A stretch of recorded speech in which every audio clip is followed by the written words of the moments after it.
आम्ही ना आता हरणाई फिश मार्केट शोधत आलेलो आणि आम्हाला हा काही रस्ता दिसलाय, असा काही रस्ता दिसलाय की बीच आहे आणि बीच आता इथून रस्ता दाखवतोय।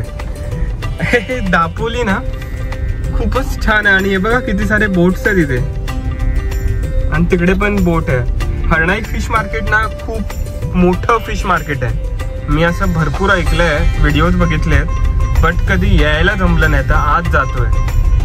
रत्नागिरी जिल्ह्यातील दापोली तालुक्यातील समुद्रकिनारी वसलेले हरणे हे गाव आज प्रसिद्ध आहे, ते तिथल्या मासळी बाजारासाठी। दिवसाला लाखो रुपयांची उलाढाल होणारा हा बाजार रायगड रत्नागिरीमधील सगळ्यात मोठा बाजार आहे।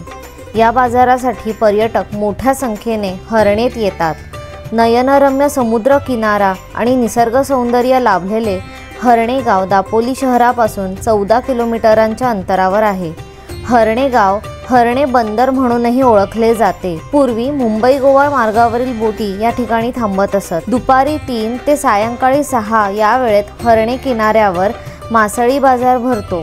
त्याआधी मासेमारीसाठी गेलेल्या नौका एक एक करून बंदरात दाखल होऊ लागतात। या नौका समुद्रात थांबलेल्या असतात।